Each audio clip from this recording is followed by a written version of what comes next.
ETV ప్రేక్షకులకి నమస్కారం. Triple X detergent soap శుభమస్తు కార్యక్రమానికి స్వాగతం.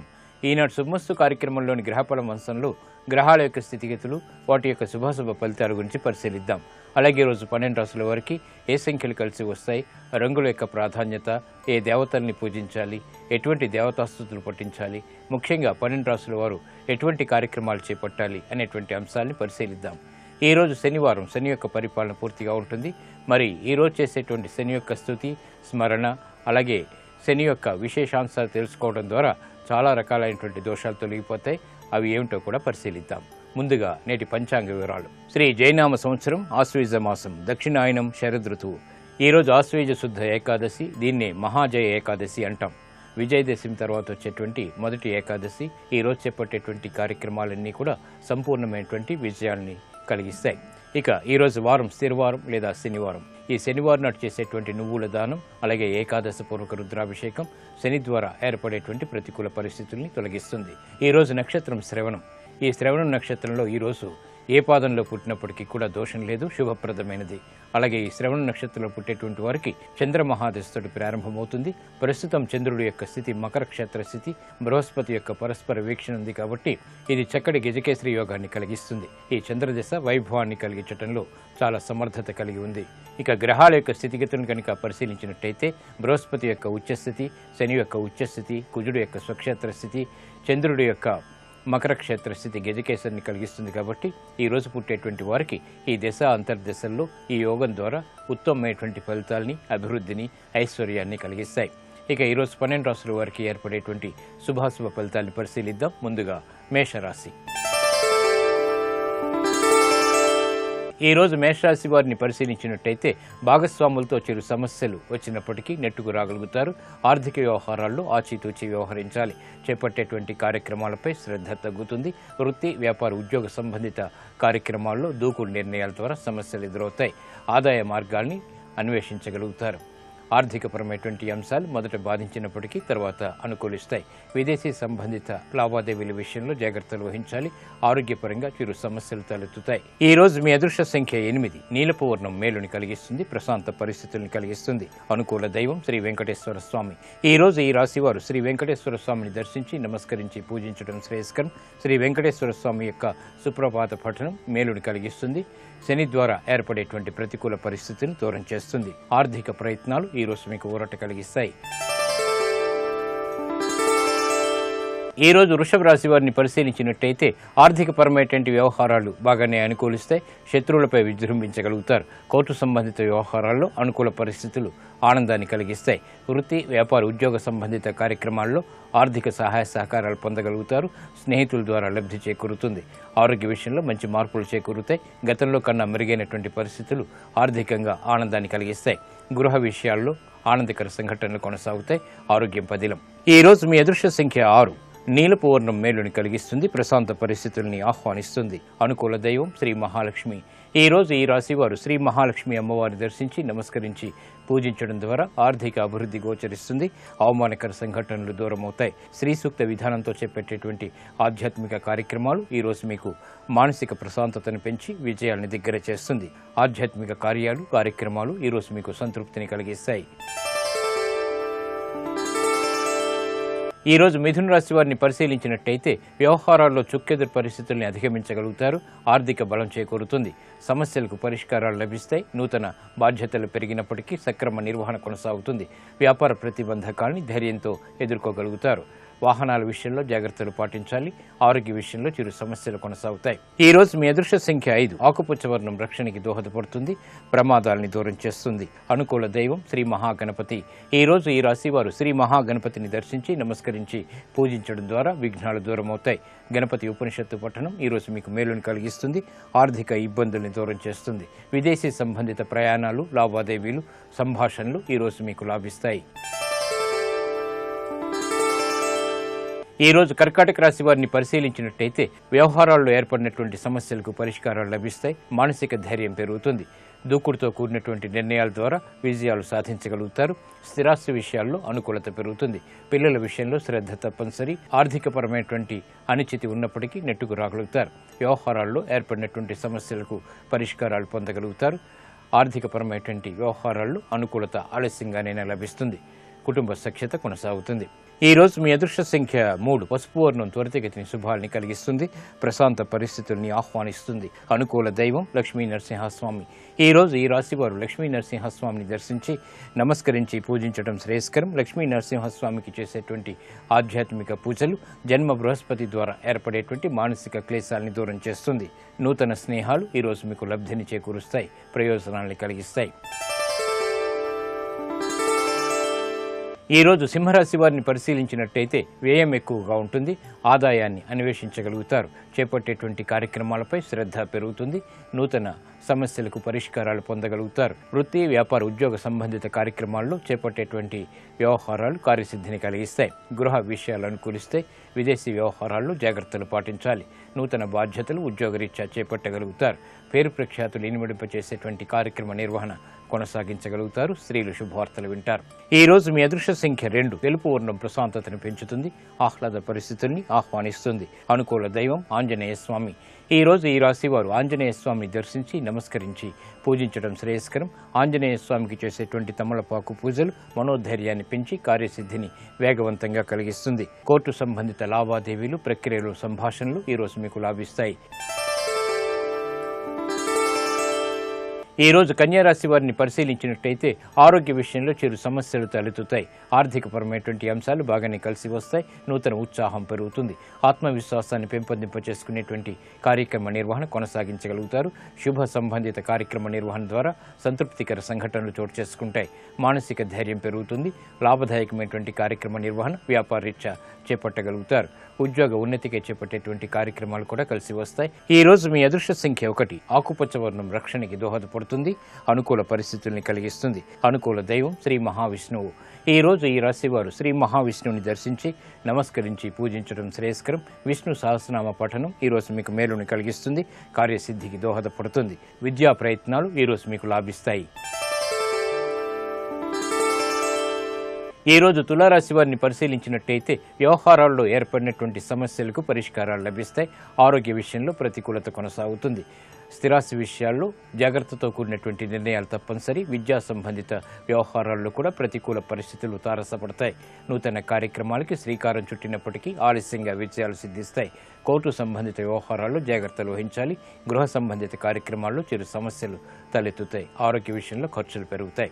ఈ రోజు మీ అదృష్ట సంఖ్య 8. నీలపు వర్ణం మేలుని కలిగిస్తుంది. ఆరోగ్య రక్షణకి దోహదపడుతుంది. అనుకూల దైవం మహాకాళి. ఈ రోజు ఈ రాశి వారు మహాకాళి అమ్మవారిని దర్శించి నమస్కరించి పూజించడం శ్రేయస్కరం. మహాకాళి అమ్మవారికి చేసేటువంటి కుంకుమాది అర్చనాది కార్యక్రమాలు మనోధైర్యాన్ని కలిగించి ఆరోగ్య రక్షణకి దోహదపడుతుంది. ఆర్థిక అభివృద్ధికి కూడా దోహదపడుతుంది. ఆర్థిక ప్రయత్నాలు ఈ రోజు మీకు లాభిస్తాయి. ఈ రోజు వృశ్చిక రాశి వారిని పరిశీలించినట్టయితే ఉద్యోగ సంబంధిత వ్యవహారాల్లో ఆనందకర సంఘటనలు చోటు చేసుకుంటే చేసేటువంటి ప్రయత్నాలు కలిసి వస్తాయి. ఆత్మసంతృప్తి పెరుగుతుంది. నూతన కార్యక్రమాలకి శ్రీకారం చుట్టగలుగుతారు. గృహ విషయాల్లో అనుకూలత, ప్రాధాన్యత పెరుగుతాయి. ఆశించినటువంటి ప్రయోజనాలు వెనువెంటనే పొందేటువంటి అవకాశాలు దగ్గరవుతాయి. బాధ్యతలు పెరిగినప్పటికీ సక్రమ నిర్వహణ కొనసాగుతుంది. ఆర్థికపరమైనటువంటి వ్యవహారాలు లాభిస్తాయి. పెట్టుబడులు కలిసి వస్తాయి. శారీరక శ్రమ అధికంగా ఉంటుంది. అయినప్పటికీ సంతృప్తికర సంఘటనలు కొనసాగుతాయి. ఈ రోజు మీ అదృష్ట సంఖ్య 6. నలుపు వర్ణం ప్రశాంతతను పెంచుతుంది. ప్రతికూల పరిస్థితుల్ని దూరం చేస్తుంది. అనుకూల దైవం సుబ్రహ్మణ్య స్వామి. ఈ రోజు ఈ రాశి వారు సుబ్రహ్మణ్య స్వామిని దర్శించి నమస్కరించి పూజించడం శ్రేయస్కరం. సుబ్రహ్మణ్య స్వామి యొక్క ఆధ్యాత్మిక పూజలు జన్మ కుజుడు ద్వారా ఏర్పడేటువంటి ఆరోగ్య ప్రతికూలతని తగ్గిస్తుంది. ఆర్థికపరమైనటువంటి వ్యవహారాల్లో అనుకూలిస్తుంది. వ్యయాన్ని నియంత్రిస్తుంది. ఆదాయాన్ని పెంచుతుంది. దూర ప్రయాణాలు ఈరోజు మీకు లాభిస్తాయి. ఈ రోజు ధనుసు రాశి వారిని పరిశీలించినట్టయితే వ్యవహార శైలిలో మంచి మార్పులు చోటు చేసుకుంటాయి. నూతన ప్రయత్నాల ద్వారా లబ్ధి చేకూరుతుంది. ఆర్థికపరమైనటువంటి వ్యవహారాలు కొంతవరకు ఊరట కలిగిస్తాయి. ఉద్యోగ సంబంధిత ప్రయత్నాల్లో ప్రోత్సాహం లభిస్తుంది. అవమానకర సంఘటనలు ఉన్నప్పటికీ వ్యాపారరీత్యా నెట్టుకు రాగలుగుతారు. వ్యవహారిక విషయాల్లో జాగ్రత్తతో కూడినటువంటి నిర్ణయాలు తప్పనిసరి. కుటుంబ బాధ్యతలు పెరుగుతాయి. స్నేహితుల ద్వారా ప్రతికూల వాతావరణం విస్మయాల్ని కలిగిస్తుంది. ఈ రోజు మీ అదృష్ట సంఖ్య 8. ఆకుపచ్చ వర్ణం రక్షణకి దోహదపడుతుంది. ప్రతికూల పరిస్థితుల్ని దూరం చేస్తుంది. అనుకూల దైవం మహాగణపతి. ఈ రోజు ఈ రాశి వారు మహాగణపతిని దర్శించి నమస్కరించి పూజించడం శ్రేయస్కరం. గణపతి ఉపనిషత్తు పఠనం ఈ రోజు మీకు మేలుని కలిగిస్తుంది, విఘ్నాల్ని దూరం చేస్తుంది. అష్టమ బృహస్పతి ద్వారా ఏర్పడేటువంటి ప్రతికూల పరిస్థితులు దూరమవుతాయి. రుణ ప్రయత్నాలు ఈరోజు మీకు ఊరట కలిగిస్తాయి. ఈ రోజు మకర రాశి వారిని పరిశీలించినట్టయితే ఆర్థిక విషయాలు బాగా అనుకూలిస్తాయి. అలంకరణకి ప్రాధాన్యతనిస్తారు. సంబంధ బాంధవ్యాలు మెరుగవుతాయి. స్నేహితుల ద్వారా లాభదాయకమైనటువంటి కార్యక్రమ నిర్వహణ కొనసాగించగలుగుతారు. మిత్రుల ద్వారా ఏర్పడినటువంటి సమస్యలకు పరిష్కారాలు కూడా లభిస్తాయి. నూతన బాధ్యతలు బాగా పెరుగుతాయి. ఉద్యోగ సంబంధిత కార్యక్రమాల్లో ప్రోత్సాహకాలం ప్రారంభమవుతుంది. అభివృద్ధికే చేపట్టేటువంటి కార్యక్రమాలు సత్ఫలితాన్ని కలిగిస్తాయి. వ్యాపార విజయాన్ని సాధించగలుగుతారు. ఆనందకర సంఘటనని ఆహ్వానించగలుగుతారు. ఈ రోజు మీ అదృష్ట సంఖ్య 1. నలుపు వర్ణం ప్రశాంతతను పెంచుతుంది. ప్రతికూల పరిస్థితుల్ని దూరం చేస్తుంది. అనుకూల దైవం ఈశ్వరుడు.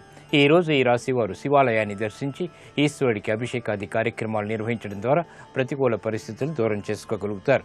బిల్వపత్రితో కూడినటువంటి పూజలు, ఏకాదశ పూర్వక రుద్రాభిషేకం వంటివి ఈ రోజు మీకు అభివృద్ధికి దోహదపడి ఆత్మవిశ్వాసాన్ని పెంపొందింపచేస్తుంది. ఆర్థిక లావాదేవీలు, సంభాషణలు ఈ రోజు మీకు ఊరట కలిగిస్తాయి.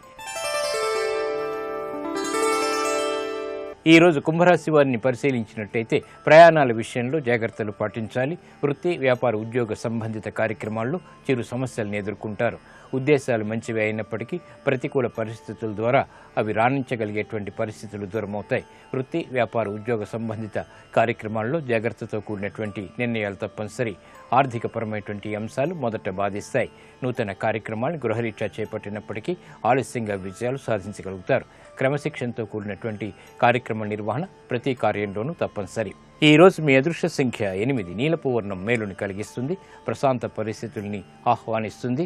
అనుకూల దైవం సుబ్రహ్మణ్య స్వామి. ఈ రోజు ఈ రాశివారు సుబ్రహ్మణ్య స్వామిని దర్శించి నమస్కరించి పూజించడం ద్వారా ఉత్తమ విజయాలు సాధించగలుగుతారు. సుబ్రహ్మణ్య స్వామికి చేసేటువంటి అర్చన, అభిషేకాది కార్యక్రమాల ద్వారా అష్టమ రవి రాహుల ద్వారా ఏర్పడేటువంటి ప్రమాదాలు దూరమవుతాయి. ప్రతికూల పరిస్థితులు కూడా దూరమవుతాయి. ఆరోగ్య పరీక్షలు ఈ రోజు మీకు మేలుని కలిగిస్తాయి. ఈ రోజు మీనరాశి వారిని పరిశీలించినట్టయితే వ్యవహారాల్లో ఏర్పడినటువంటి సమస్యలకు పరిష్కారాలు పొందగలుగుతారు. ఆర్థిక అభివృద్ధి చోటు చేసుకుంటుంది. నూతన ప్రయత్నాలు ఫలిస్తే ఉద్యోగ సంబంధిత వ్యవహారాల్లో అనుకూల వాతావరణం ఆనందాన్ని కలిగిస్తుంది. ప్రశాంత వాతావరణం అన్ని రంగాల వారికి దగ్గరవుతుంది. నూతన కార్యక్రమాల్ని చకచకా పూర్తి చేయగలుగుతారు. వృత్తి, వ్యాపార, ఉద్యోగ సంబంధిత కార్యక్రమాల్లో ప్రోత్సాహాన్ని పొందగలుగుతారు. ఆనందకర సంఘటనలు అన్ని రంగాల వారికి దగ్గరవుతాయి. వినోదాల్లో పాల్గొంటారు. ఈ రోజు మీ అదృష్ట సంఖ్య 5. పసుపు వర్ణం త్వరితగతిని శుభాల్ని కలిగిస్తుంది. శుభవార్తలను తెచ్చిపెడుతుంది. అనుకూల దైవం మహాకాళి.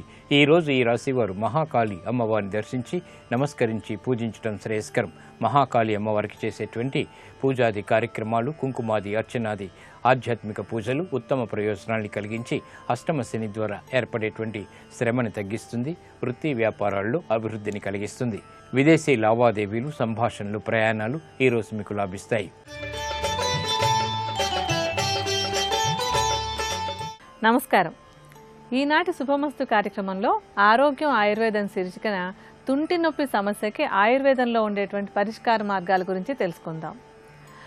సామాన్యంగా ఈ తుంటి నొప్పి అయినటువంటి సమస్య కొంచెం 40-45 సంవత్సరాలు దాటినటువంటి వాళ్ళలో ఎక్కువగా కనపడుతూ ఉంటుంది. దీనికి ఏంటంటే కొంచెం ఎముకలు కాస్త బలహీనపడడం అనేటువంటిది ఒక కారణం అవుతుంది. అలాగే ఎముకలు కొంచెం బలహీనపడుతున్నప్పుడు ఏమవుతుందంటే అది నరాల మీద కొంచెం ఒత్తిడి కలిగిస్తూ ఉంటుంది. ఆ నరాలు కొంచెం ఒత్తిడి కలగటం వల్ల కూడా తొంటి నొప్పి వస్తూ ఉంటుంది అన్నమాట. అలాగే ఏదైనా గడ్డలు వచ్చినా కానీ, ఏదైనా దెబ్బలు తగిలినా ఇలాంటప్పుడు కూడా కొంచెం తుంటి నొప్పి వచ్చేందుకు అవకాశం ఉంటుంది.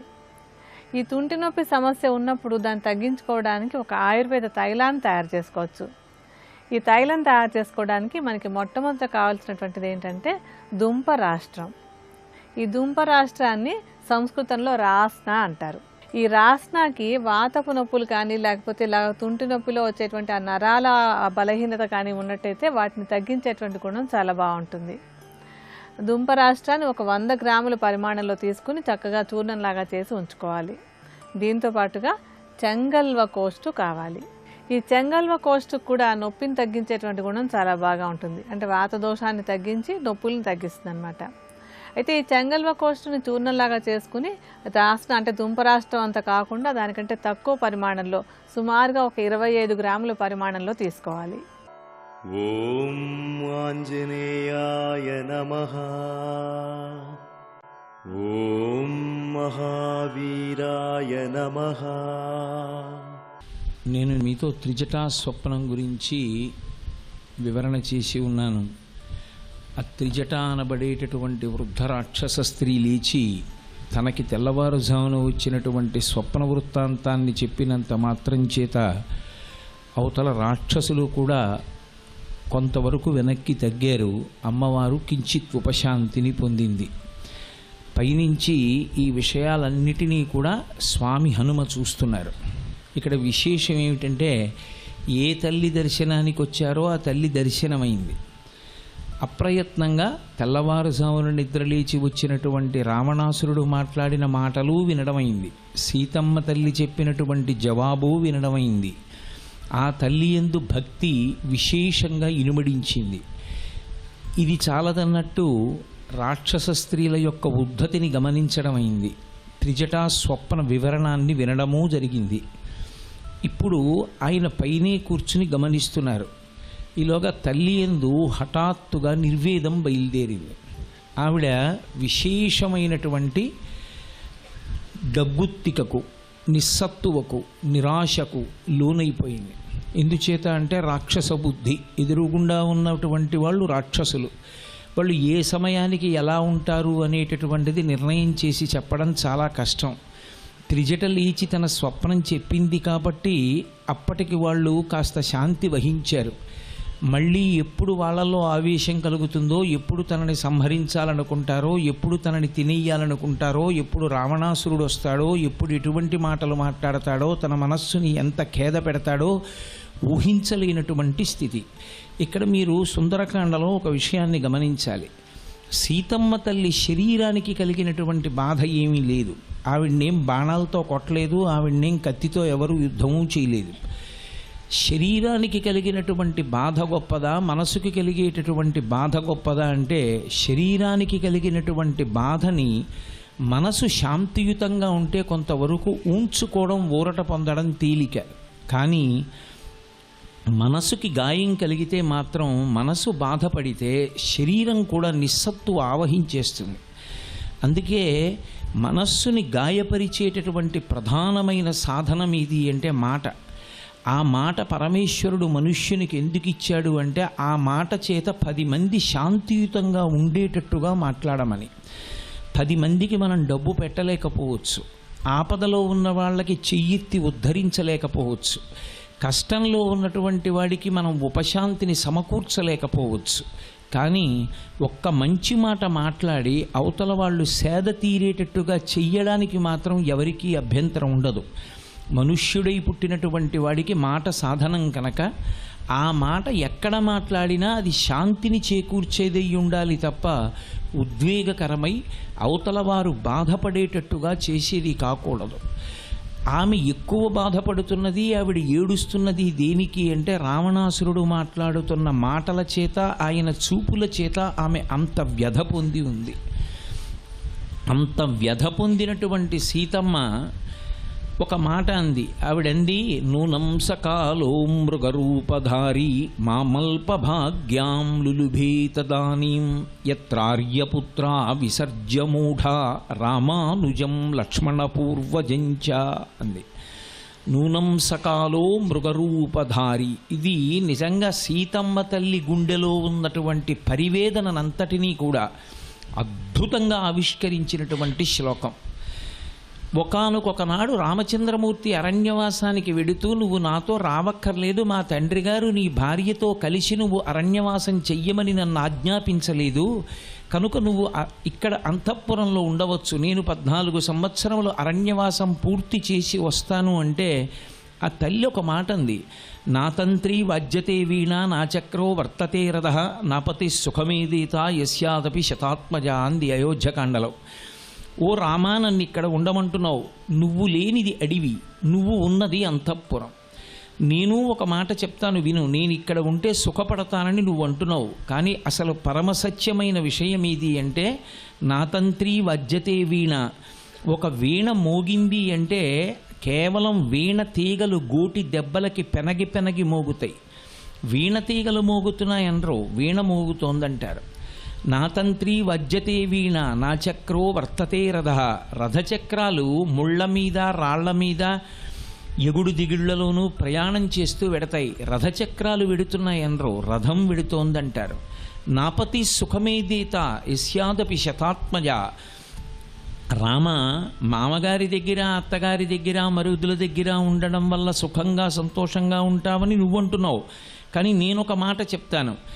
తల్లి తెల్లవారి నిద్ర లేచి మంచం మించి కాలు కింద పెడుతున్నప్పుడు అమ్మా నీ పాదాలు నేలకి తగలకూడదనేటటువంటి అపారమైన ప్రేమ కలిగినటువంటి 9 కుమారులుండి ఒక్కొక్కరు తమ అరిచేతులను నేల మీద పెట్టి ఆ అరిచేతులలో అడుగులు వేయించి అమ్మని నడిపించగలిగినటువంటి పుత్ర శతకమున్నప్పటికీ భర్త వలన వనగూడేటటువంటి సంతోషం, భర్త ఉండగా స్త్రీ పొందేటటువంటి ఆనందం, ఆమెకుండేటటువంటి స్వేచ్ఛ కలగవు. అటువంటి కొడుకులు 9 కూడా కలగని సంతోషం అయోధ్యలో ఉన్నంత మాత్రం చేత నాకు ఎలా కలుగుతుంది? నీతో ఉన్నదేదో అదే నాకు ఐశ్వర్యం, అదే నాకు సంతోషం. కాబట్టి నీకు నేను దూరంగా ఉండలేనంది అన్న మాటకి కట్టుబడిందా? ఖచ్చితంగా కట్టుబడింది తల్లి. సుమంత్రుడు అయోధ్య వెళ్ళి ఎప్పుడు చెప్పాడు, బాలేన రమతే సీత బాలచంద్ర నిభానన రామ రామే హ్యదీనాత్మ విజనేపి వనేసతి అని చెప్పాడు కౌసల్యాదేవి దగ్గరికి వెళ్ళి. బాల అంటే చిన్న పిల్ల ఎలా ఆడుకుంటుందో అలా నిర్భయంగా రాముడు ఉన్నాడని ఆడుకుంటోంది సీతమ్మ, ఆమెకేమీ బెంగలేదని చెప్పాడు. రాముడు ఉన్నాడని సంతోషపడిపోయి అరణ్యవాసం చేసేసినటువంటి సీతమ్మ 13 సంవత్సరముల అరణ్యవాసం తర్వాత ఇంకొక సంవత్సరం ఉందనగా ఆమె బుద్ధి యందు ఒక విచిత్రమైనటువంటి విశేషం పుట్టింది. బంగారు చుక్కలు కలిగినటువంటి మాయామృగంగా మారీచుడు వచ్చాడు. లక్ష్మణస్వామి చెప్తూనే ఉన్నాడు, వదినా ఇటువంటి మృగం ఉండదు, అన్నయ్య నన్ను నమ్ము, మాయలకి మారుపేరు మారీచుడు, ఈ సమీప ప్రాంతాల్లో తిరుగుతున్నాడు, ప్రమాదం పొటమరించి ఉంది, వద్దు అన్నయ్య నా మాట విను, వెళ్ళవద్దు, వదినా దాన్ని కోరవద్దని చెప్పాడు. ఇప్పుడు పశ్చాత్తాపడుతోంది ఆవిడ. నూనం సకాలో మృగరూపధారి, కాలము మృగరూపాన్ని ధరించి వచ్చి లులుభేత దానీం నా యందు లుబ్ధత్వాన్ని కల్పించింది. అటువంటి రామచంద్రమూర్తిని కాదని ఒక మాయామృగం కావాలని నేను కోరుకోవడం ఏమిటి? ఆ కోరుకున్నందువల్ల ఏమైంది? రామానుజం లక్ష్మణ పూర్వజంచ విసర్జ మూఢా, నేను మూఢురాలనై విడిచిపెట్టుకున్నాను. ఎవరిని? అసలు మొట్టమొదట మృగం కోసం వెళ్ళింది ఎవరు? రాముడు. తర్వాత వెళ్ళింది ఎవరు? లక్ష్మణుడు. ఆమె అలా చెప్పలేదు. ఆమె ముందు రాముడు వెళ్ళాడు, వెనక లక్ష్మణుడు వెళ్ళాడు అనాలి. కానీ ఆవిడంది రామానుజం లక్ష్మణ పూర్వజించ అంది. రామానుజం అంటే రాముని తమ్ముడు. రాముని తమ్ముడు వెళ్ళాడు, లక్ష్మణ పూర్వజించ లక్ష్మణుడికి ముందు పుట్టినవాడు వెళ్ళాడండి. అదేమిటి? ముందు రాముడు కదా వెళ్ళాడు, తర్వాత కదా లక్ష్మణస్వామి వెళ్ళాడు, అలా కదా చెప్పాలి. ఆవిడ అలా ఎందుకు చెప్పిందంటే రాముడు వెళ్ళినా ప్రమాదం లేదు, లక్ష్మణస్వామి ఉంటే చాలు. రాలేడు రావణాసురుడు, సీతాపహరణం జరగదు. తన ప్రాణం పోవాలి తప్ప సీతాపహరణం జరగడాన్ని లక్ష్మణస్వామి అంగీకరించాడు. ఏది ఏమైపోనివ్వండి, ప్రళయమే రానివ్వండి, అన్నగారి ఆజ్ఞ అన్నగారి ఆజ్ఞే. కాబట్టి ఎట్టి పరిస్థితుల్లో వదినని పర్ణశాలని విడిచిపెట్టి లక్ష్మణస్వామి వెళ్ళే ప్రసక్తి లేనే లేదు. ఆయన పర్ణశాల దగ్గర కాపు ఉన్నాడు. మారీచుడు ప్రయత్నించాడు, రాముని కంఠాన్ని అనుకరించి హా లక్ష్మణ హా సీత అన్నాడు. మోసపోనివాడెవరంటే లక్ష్మణస్వామి. ఆయన ఇష్టపడలేదు. ఇది రాక్షసమాయ వదిన, నీకు తెలియదు, 3 లోకములు వచ్చి ఎదురు నిలబడినా మా అన్నయ్య నేను చేయలేవు, కాబట్టి నేను వెళ్ళనన్నాడు ఆయన. నేను వెళ్ళను అన్న లక్ష్మణస్వామిని కదపగలిగినది లేదు. ఆయన వెళ్ళడు. ఆయనకి రామాజ్ఞ శిరోధార్యం అంతే. వదిన అంటే ఆయనకి ప్రాణం, ఆయన వెళ్ళడు. అటువంటి వాడు వెళ్ళిపోయాడు. దేనికి వెళ్ళిపోయాడు అంటే ఆయన్ని కదపగలిగిన శక్తి ఈ భూమి యందు లేదు. అంతటి పరమభక్తుణ్ణి ఏది కదిపేసింది అంటే సీతమ్మ తల్లి అన్న ఒక్క మాటకి ఛీ అని తలంచుకుని వెళ్ళిపోయాడు. ఆవిడ ఒక్క మాట జారిపోయింది నోట్లోంచి. అంటే ఆవిడ అలా అనొచ్చా అని తీర్పులు చెప్పకూడదు, ఎందుకంటే భర్త ఆపదలో ఉన్నాడన్న బాధ ఆవిడితో ఆ మాట అనిపించేసింది. వెళ్ళవయ్యా అంటే లక్ష్మణస్వామి వెళ్ళట్లా. ఆయనకున్న ధైర్యం ఒక భార్యగా ఆవిడికి లేదు. అందులో అన్ని కష్టాల్లో ఉంది. రాజవుతాడనుకున్నవాడు రాజ్యభ్రష్టుడయ్యాడు, అరణ్యవాసానికి వచ్చాడు, ఎందరో రాక్షసుల్ని చంపాడు, ఆయన మీద కక్ష పట్టి ఉన్నారు, ఏ ఆపదొచ్చిందో అని బెంగ. ఆ ఆపదలో ఆవిడ ఒక మాట అనేసింది, సుదుష్టత్వం వనీ రామమేకమేకోను గచ్చసి మమహేతో ప్రతిచ్ఛన్న ప్రయుక్తో భరతేనవా అంది అరణ్యకాండలో. దుష్టుడా, నువ్వు అరణ్యవాసానికి రాముడితో ఎందుకు వచ్చావో నాకు ఇప్పుడు అర్థమైంది. నువ్వు ఏదో రాముణ్ణి విడిచిపెట్టి ఉండలేక రాముడికి శుశ్రూష చెయ్యాలని అరణ్యవాసానికి రాలేదు. భరతుడు నిన్ను పంపాడు. భరతుడు అన్నగారి రాజ్యాన్ని కబళించేశాడు. ఇక మిగిలిపోయింది ఎవరు? నేనొక్కదాన్ని. నా మీద నువ్వు కన్నేశావు.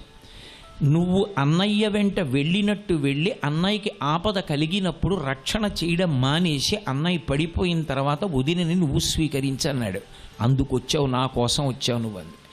ఆ మాట వినగానే తలొంచుకుని ఛీ అని వెళ్ళిపోయాడు. సర్వం శ్రీ ఉమామహేశ్వర పరబ్రహ్మార్పణమస్తు స్వస్తి. భర్తని ఎంత గౌరవిస్తుందో స్త్రీజాతి ఈ దేశంలో. నెలకి 3 వానల్లో ఒక వాన పతివ్రత వల్ల ఎందుకయిందో చెప్పింది రామాయణం. అందుకని రామా, నీ కోసం ఎంత పరితపించానో తెలుసా? నిన్ను ఈశ్వరుడిగా భావించి నువ్వు రావడం ఈశ్వర సాక్షాత్కారంగా భావించాను. ఈ తుంటి నొప్పి సమస్య ఉన్నప్పుడు పక్కకి తిరిగి పడుకోవడం అనేటువంటిది కొంచెం ఇబ్బందిగా ఉంటుంది.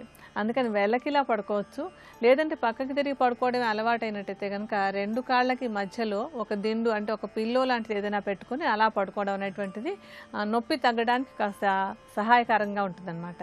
ఈ తుంటి నొప్పి సమస్య తగ్గడానికి ఒక తైలం తయారు చేసుకోవడం కోసం 2 మూలికల గురించి మనం ఇందాక చెప్పుకున్నాం. ఆ మిగతా మూలిక తర్వాత దాని విధానం ఏంటంటే, మనకి కావాల్సినటువంటి 3వ మూలిక బల వేర్లు. ఈ బల అనేటువంటిది వాతాహారంగా బాగా పనిచేసేటువంటి మూలిక, అలాగే మంచి రసాయనంగా కూడా పనిచేస్తుంది. అందుకని ఇదేంటంటే నొప్పులు తగ్గించడం, అలాగే అక్కడ ఉండేటువంటి నరాలకి కాస్త బలం వచ్చేలాగా చేయడానికి కూడా బాగా తోడ్పడుతుంది. ఈ బలాన్ని కూడా మనం చూర్ణంలాగా చేసుకుని ఉంచుకోవాలి. ఈ చూర్ణాన్ని కూడా ఇందాక చెంగల్వ కోష్టు లాగానే 25 గ్రాముల పరిమాణంలో తీసుకోవాలి. ఈ 3 మూలికలు తీసుకున్న తర్వాత వీటితో ఒక కషాయం లాగా తయారు చేసుకోవాలి.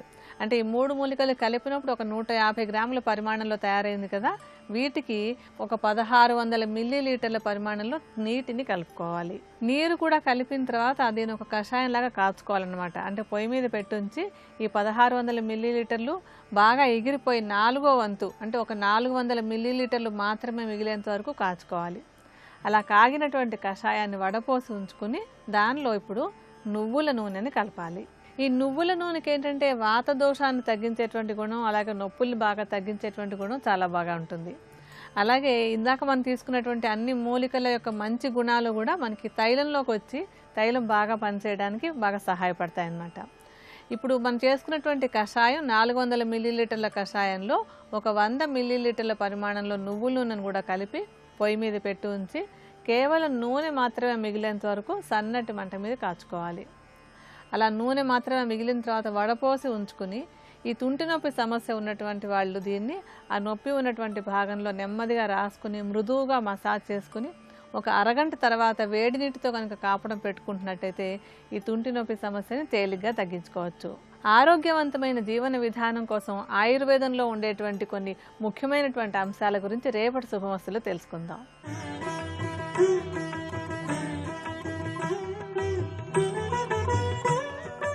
త్రిబులెక్స్ డిటర్జెంట్ సోప్ శుభమస్తు కార్యక్రమంలో శుభయోగం శీర్షికకి స్వాగతం. ఈ శీర్షికన కార్యసిద్ధి ప్రక్రియలు అనే అంశం గురించి పరిశీలిద్దాం. శని కార్యసాధకుడు. కార్యసిద్ధి కోసం శనివారం నాడు శని విగ్రహం మీద జమ్మి ఆకులను ఉంచి మినుములను ఆయనకు నైవేద్యంగా సమర్పించాలి. అదేవిధంగా శనివారం నాడు రావి చెట్టు మొదట్లో గేదె పాలు కానీ పంచదార పానకం కానీ పోసి తడసిన ఆ మట్టిని నుదుటన తిలకంలాగా ధరించాలి. అదేవిధంగా శనివారం నాడు నువ్వుల నూనెతో అభ్యంగన స్నానాన్ని చేసి ఒక ప్రమిదలో గేదె నెయ్యి, నువ్వుల నూనె, ఆముదము పోసి 5 ఒత్తులు వేసి దక్షిణ దిక్కులో గృహంలో దీపాన్ని వెలిగించినట్లయితే శని యొక్క అనుగ్రహాన్ని సులభంగా పొందవచ్చు. అలాగే శనివారం నాడు నల్లదారం, దర్భలు, నేరేడు పండు ఒక నీలం రంగు వస్త్రంలో ఉంచి ఎవరికైనా దానంగా ఇవ్వాలి. అదేవిధంగా శనివారం నాడు శివాలయంలో ఉన్నటువంటి కాలభైరవ మందిరంలో ఆవ నూనెతో దీపం వెలిగించినట్లయితే శని యొక్క అనుగ్రహాన్ని పొంది కార్యసిద్ధిని పెంపొందింపజేసుకోవచ్చు. అదేవిధంగా శనివారం నాడు జమ్మి చెట్టు మొదట్లో ఒక ప్రమిదలో 8 ఒత్తులు వేసి దీపాన్ని వెలిగించినట్లయితే శని యొక్క పరిపూర్ణమైన అనుగ్రహాన్ని పొందవచ్చు. కార్యసిద్ధిని పొందటానికి చేపట్టిన అన్ని కార్యక్రమాలలో విజయవంతంగా పనులు పూర్తి చేసుకోవటానికి ప్రత్యేకమైనటువంటి విధి విధానాలతో దీపారాధన చేయాలి. అనుకున్న పనులు త్వరగా పూర్తి కావాలంటే భగవంతుడి ముందు నేతితో దీపాన్ని వెలిగించినట్లయితే చక్కటి సత్ఫలితాలను పొందవచ్చు.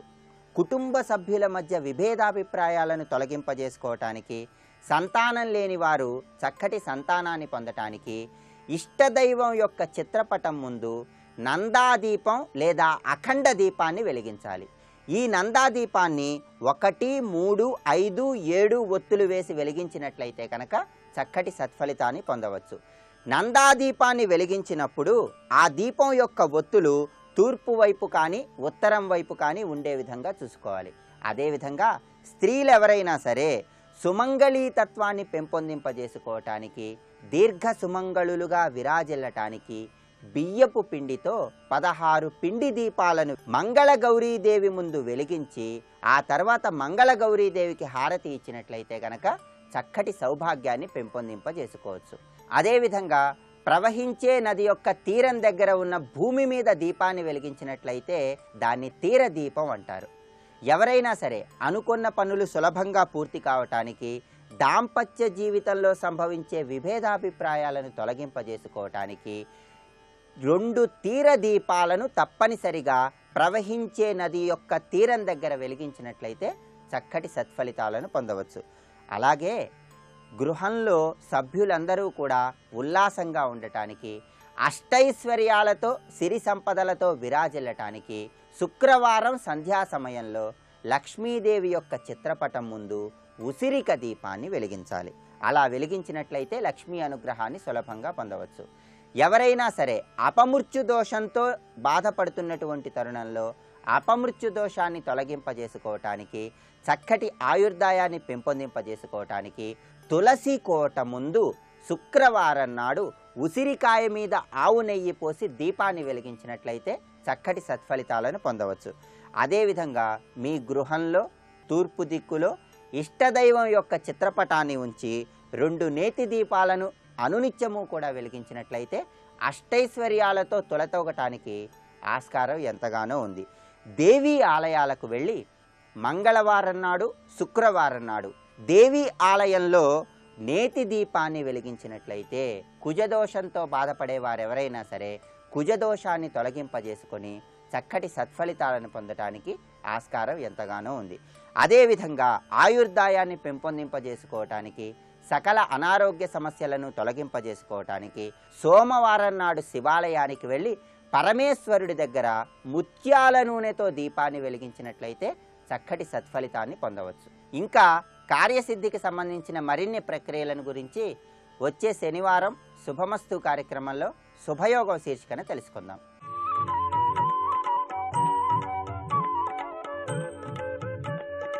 ఈటీవీ ప్రేక్షకుల నమస్కారం. ట్రిపుల్-ఎక్స్ డిటర్జెంట్ సోప్ శుభమస్తు కార్యక్రమంలో నక్షత్ర యోగానికి స్వాగతం.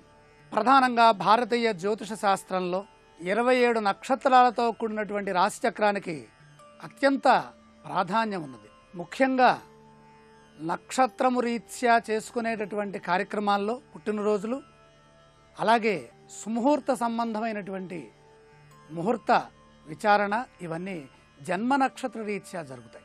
జన్మ నక్షత్రం ఏంటో తెలిస్తే ఆ నక్షత్రం యొక్క స్వభావం ఎలా ఉంటుంది, దాని యొక్క స్వరూపం ఏంటి, ఆ నక్షత్రం యొక్క గుణగణాలు వాటిని తెలుసుకోవటం, నక్షత్ర రీత్యా ఏర్పడేటటువంటి దోషాలు ఏమైనా ఉంటే ఆ దోషాన్ని ఏ విధంగా తొలగించుకోవాలి, వాటికి పరిహార ప్రక్రియలు వైదిక పూర్వకంగా ఏ విధంగా ఉన్నాయి, ఈ విషయాలు మనం పరిశీలించేద్దాం. ప్రధానంగా నక్షత్రం క్షర సంచలనే అని అర్థం. సంచలనము కలగది క్షర సంచలనే అని అర్థం. సంచలనము కలది క్షరము. నా క్షరతీతి నక్షత్రం, నాశనము లేనటువంటి దానిని నక్షత్రము అంటారు. క్షర అంటే నాశనం అని కూడా ఇంకొక అర్థం ఉంది.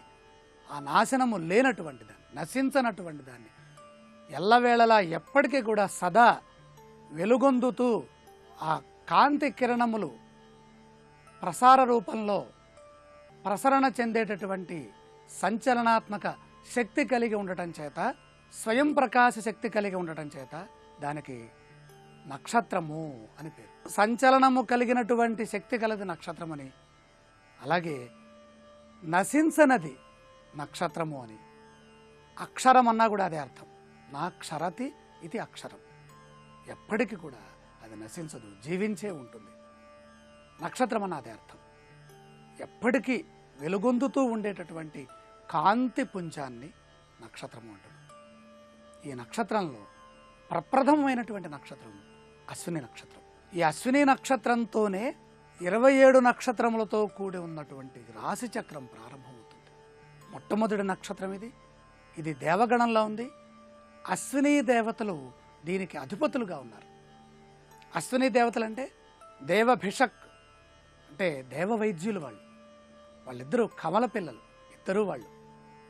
సంజ్ఞ, సూర్యుడు వీళ్ళ యొక్క పిల్లలు వాళ్ళు. సంజ్ఞ అనేటటువంటి దేవతకి సూర్యుని యొక్క భార్యలలో ఛాయ, ఉష, సంజ్ఞ, పద్మిని సమేత శ్రీ సవితృ సూర్యనారాయణమూర్తి పరబ్రహ్మణే నమః అని వేదం చెబుతుంది. అందులో సంజ్ఞకి జన్మించినటువంటి ఇద్దరు కమల పిల్లలు సూర్యుడికి అత్యంత ఇష్టమైన వాళ్ళు, ఆరోగ్య ప్రదాతలు వీళ్ళు. ఈ అశ్విని నక్షత్రం యొక్క స్వభావం ఏ విధంగా ఉందో శాస్త్రంలో చూద్దాం. ప్రియభూషణ స్వరూపశ్చ సుభోగో దక్షో అశ్వినీషు మతిమాంశ్చ. ప్రప్రథమంగా జ్యోతిశాస్త్ర గ్రంథాల్లో బృహత్పరాశర శాస్త్రంలో నక్షత్ర వృక్షశీలాధ్యాయం చెప్పబడలేదు. కలియుగంలో బృహజ్జాతక గ్రంథంలో ఆచార్య వరాహమిహిరాచార్యుల వారు ప్రధానంగా ఈ నక్షత్రాలు, నక్షత్ర స్వరూపాలు ఎలా ఉంటాయో ఆయన చెప్పారు. ఆయన తర్వాత సాంప్రదాయబద్ధంగా తర్వాత గ్రంథకర్తలు, మహర్షులు దాన్ని రాశారు. ప్రధానంగా ప్రియభూషణ అలంకరణ వల్లభ, అలంకార ప్రియ. ముఖ్యంగా భూషణ సంపత్తి కలిగినటువంటి వాళ్ళు అశ్విని నక్షత్ర జాతకులు. ఇష్టమైనటువంటి బంగారపు ఆభరణముల్ని ధరించేటటువంటి సామర్థ్యం ఉంటుంది. శారీరక సౌందర్యం అధికంగా ఉంటుంది.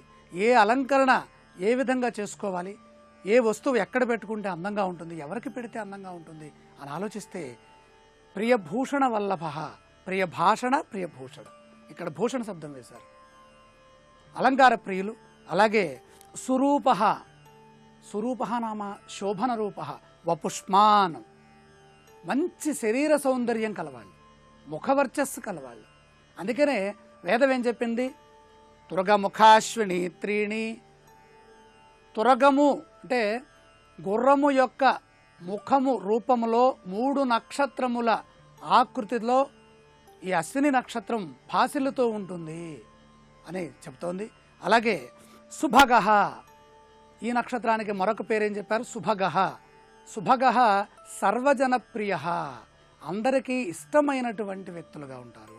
గౌరవించటంలో అశ్విని నక్షత్రం వారు చాలా ఉన్నతమైనటువంటి స్థితిలో ఉంటారు.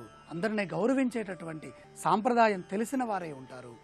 అలాగే దక్ష నామ సర్వకార్యకరణపటు, అంటే ఎటువంటి కార్యాన్నైనా సరే సమర్థవంతంగా చేయదగినటువంటి దక్షత కలిగి ఉన్నవారు అశ్విని నక్షత్ర జాతకులు. అంతేకాకుండా మతిమాన్, మంచి తెలివి వాళ్ళు. మతిమాన్ అంటే ఇక్కడేం రాస్తున్నారు భటోత్పలుడు?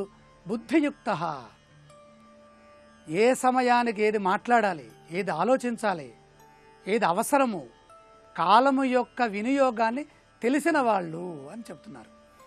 ఏవం విధో అశ్వినీషు జాతో భవతి, ఈ విధంగా అశ్విని నక్షత్రం యొక్క స్వరూప స్వభావం కనపడుతోంది. అసలు అశ్విని నక్షత్రం అంటే ఏమిటి? అశ్విని నక్షత్రానికి ఉన్నటువంటి అర్థం ఏంటి? అశ్విని నక్షత్రంలో జన్మించిన వారికి మొదటి పాదంలో జన్మించిన వారి యొక్క లక్షణాలు ఎలా ఉంటాయో రేపటి శుభమస్తు కార్యక్రమంలో తెలుసుకుందాం. ఇప్పుడు ఆరోగ్యం యోగా అనే శీర్షికన అనారోగ్య సమస్యల నివారణకై ఉపకరించే కొన్ని యోగాసనాలని పరిశీలన చేద్దాం. పిల్లల్లో మధుమేహం అనేది ఇటీవలి కాలంలో అధికంగా కనిపిస్తోంది. పిల్లల్లో డయాబెటీస్ రావడానికి పలు కారణాలు ఉన్నాయి. వంశపారంపర్యంగా ఈ వ్యాధి రావచ్చు. అలాగే పిల్లల్లో ఊబకాయం వల్ల, కొవ్వు పదార్థాల్ని ఎక్కువగా తినటం వల్ల, తగిన శారీరక వ్యాయామం లేకపోవటం వల్ల పిల్లల్లో మధుమేహం రావచ్చు. ఈ సమస్యను అదుపులో ఉంచడానికి పరిపూర్ణ నావాసనం ఉపకరిస్తుంది. నేలపై కూర్చుని 2 కాళ్ళు ఎత్తి 2 చేతుల్ని వెనక్కి పెట్టాలి. కాళ్లను వీలైనంత వరకు తలవైపు వంచాలి. ఇలా ఉండగలిగినంతసేపు ఉండాలి. ఈ ఆసన సాధన వల్ల ప్యాంక్రియాస్ గ్రంథి ఉత్తేజితమవుతుంది. కాలేయం పనితీరు మెరుగుపడుతుంది. పిల్లల్లో మధుమేహం అదుపులో ఉంటుంది.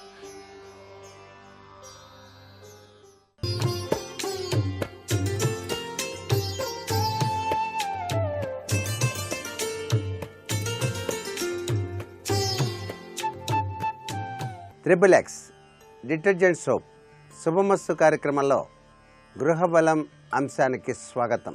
ప్రతి వాళ్ళు కూడాను గృహ నిర్మాణం ఎప్పుడు చేయాలి, ఎప్పుడు చేస్తే చాలా చక్కటి యోగవంతమైన ప్రభావం కలుగుతుంది, గృహం కట్టుకునేటువంటి విధి విధానంలో సరైనటువంటి చక్కటి యోగవంతమైనటువంటి గ్రహచారకతలు చూడాలా, లేక ఎప్పుడైనా సరే నిర్మాణం చేయవచ్చా అని చెప్పేసి భావన చేస్తూ ఉన్నారు. కానీ గృహ నిర్మాణం ఎప్పుడు చేపట్టాలి అనేటువంటి విషయంలో జ్యోతిష్య శాస్త్రవేత్తల్ని సంప్రదించడం చాలా అవసరం. గ్రహ నక్షత్ర మాలికాధరుడైనటువంటి ఆ పరమేశ్వరుని యొక్క అనుగ్రహ కటాక్ష వీక్షణాలు మనపైన ఎల్లవేళలా ఉండటానికి, ఆ గృహంలో అందరూ కూడాను ఆనందతత్వంతో జీవితాన్ని గడపడానికి గృహ నిర్మాణం చేపట్టేటువంటి విధి విధానంలో మంచి రోజు, తిథి, వారం, నక్షత్రం చూసుకోవటం, ఆయా యజమానికి తగ్గట్టుగా చూసి జాతక చక్రాన్ని బట్టి నిర్మాణం చేయటం కూడాను చాలా అవసరం అనేటువంటి విషయాన్ని గుర్తెరగాలి. సూర్యగ్రహం మేషరాశిలో ఉన్నప్పుడు ఇంటి నిర్మాణం గనక చేపట్టినట్లయితే ఎంతో చక్కటి లాభదాయకవంతమైనటువంటి ప్రభావం తప్పనిసరిగా కలిగి తీరుతుంది ఆ గృహం కట్టించుకునేటువంటి ఇంటి యజమానికి. ఇటీవల కాలంలో అపార్ట్మెంట్స్ అని లేకపోతే కాంట్రాక్టులు అని చెప్పేసి ఇచ్చేసేసి అతగాడికి ఎప్పుడు ఖాళీ దొరికితే అప్పుడు వచ్చి ఇక శంకుస్థాపనాది కార్యక్రమాలు లేకుండానే నిర్మాణాత్మకమైనటువంటి కార్యక్రమాలు చేపట్టడం చాలా శోచనీయం. అది చాలా తప్పు అనేటువంటి విషయాన్ని కూడా గుర్తుపెట్టుకోండి. ఇష్టం వచ్చినట్టుగా శంకుస్థాపనలు చేయటం, మంచి చెడు అనేది ఆలోచించకుండానే గృహ నిర్మాణాలు కనుక చేపట్టినట్లయితే ఇంటి యజమానికే కాదు, ఇంటి ఇల్లాలికి కూడాను అనేక ఇబ్బందులు ఎదుర్కోవాల్సిన పరిస్థితి ఏర్పడుతుంది అనేటువంటి విషయాన్ని గుర్తుపెట్టుకోవాలి. అందుచేతనే జ్యోతిష శాస్త్ర ప్రకారంగా గృహ నిర్మాణాలు చేయవలసినటువంటి విధి విధానంలో సూర్య భగవానుడు మేషరాశిలో ఉన్నప్పుడు గనక గృహ నిర్మాణం గనక చేపట్టినట్లయితే ఆ గృహంలో నివసించేటువంటి వాళ్ళు చాలా చక్కటి యోగవంతమైన ప్రభావంతో జీవితాన్ని గడుపుతారు అని చెప్పేసి మనకు శాస్త్రం తెలియజేస్తోంది. అదే గనక వృషభ రాశిలో సూర్యగ్రహం ఉన్నప్పుడు గృహ నిర్మాణం గనక చేపట్టినట్లయితే సంపద పెరుగుతుంది, ఆర్థికంగా పురోగతిని కూడా సాధించడానికి కూడా ఆస్కారం ఉంది. ఇది కూడా చాలా మంచిదే. సూర్యుడు వృషభ రాశిలో ఉన్నప్పుడు కూడా గృహ నిర్మాణాన్ని చేపట్టవచ్చు. మిథున రాశిలో గనక సూర్యరాశి కనుక ఉన్నప్పుడు గృహ నిర్మాణం కనుక చేపట్టినట్టయితే ఇంటి యజమానికి అనేక కష్టాలు వచ్చి తీరుతాయి సుమా. ఇది చాలా ముఖ్యమైనటువంటి విషయం. ఇది బాగా గుర్తెరగాలి. మీరు ఎవరైనా సరే సిద్ధాంతి దగ్గరికి వెళ్ళినప్పుడు వారిని అడిగి తెలుసుకోవడం చాలా మంచిది. కర్కాటక రాశిలో సూర్యగ్రహం గనక ఉన్నప్పుడు ఇంటి నిర్మాణం గనక చేపట్టినట్లయితే ఆ ఇంట్లో నివసించేవారు ధనధాన్యాదులతో తొలదూగుతారు. చాలా చక్కటి యోగవంతమైనటువంటి ప్రభావంతో ఆ గృహ నిర్మాణంలో యోగంతో పాటుగా అదృష్టం కూడా కలిసి రావడానికి ఆస్కారం అధికంగా ఉంటుంది అనేటువంటి విషయాన్ని కూడా ఇక్కడ గుర్తుపెట్టుకోవాలి. సింహరాశిలో సూర్యగ్రహం గనక ఉన్నప్పుడు గృహ నిర్మాణం గనక చేపట్టినట్లయితే కీర్తి ప్రతిష్టలతో పాటుగా సేవకులు కూడాను మీకు తగినట్లుగా ఉంటారు. ఇది కూడా చాలా గొప్ప విశేషక తత్వంతో కూడినటువంటి ప్రభావాన్ని ఇస్తుంది. అందుచేత సూర్యుడు సింహరాశిలో ఉన్నప్పుడు కూడాను గృహ నిర్మాణం చేపట్టవచ్చు అనేటువంటి విషయాన్ని కూడా గుర్తెరగాలి. అలాగే తులారాశిలో సూర్య భగవానుడు ఉన్నప్పుడు గృహ నిర్మాణం కనుక చేపడితే ఆ ఇంటి యజమాని ఇంట్లో నివసించేటువంటి వాళ్ళు కూడాను సుఖ సంతోషాలతో తమ జీవితాన్ని గడపడానికి ఆస్కారం అధికంగానే ఉంటుంది. వృశ్చిక రాశిలో గనక సూర్యుడు ఉన్నప్పుడు గృహ నిర్మాణం గనక చేపడితే ఆ ఇంట్లో నివసించేటువంటి వారికి ధనవృద్ధి బాగా కలిగి తీరుతుంది అని శాస్త్రం. ధనుస్సు రాశిలో సూర్యుడు గనక ప్రవేశించినప్పుడు ఇంటి నిర్మాణం గనక చేపట్టినట్లయితే ఆ ఇంటి యజమానికి పూర్తిగా నష్టం వాటిల్లటమే కాకుండా వినాశనం కూడాను జరిగి తీరుతుంది అని చెప్పేసి మనకు జ్యోతిష శాస్త్రం తెలియజేస్తోంది. అందుచేత ఈ విషయాన్ని బాగా గుర్తుపెట్టుకొని ధనుస్సు రాశిలో సూర్యుడు ఉండగా గృహప్రవేశం లేక గృహ నిర్మాణాలు చేయటం మంచిది కాదు అనేటువంటి ఉద్దేశాన్ని ఇక్కడ ప్రతి ఒక్కరూ కూడా గుర్తిరగాలి. మకర రాశిలో సూర్య భగవానుడు ప్రవేశించినప్పుడు గృహ నిర్మాణం కనుక చేపట్టినట్లయితే ఆ ఇంటి యజమానికి ఇంట్లో నివసించేటువంటి వారికి కూడా ధనం వారి సంపదల్లో వృద్ధి బాగా కనబడి తీరుతుంది అని చెప్పేసి శాస్త్రం.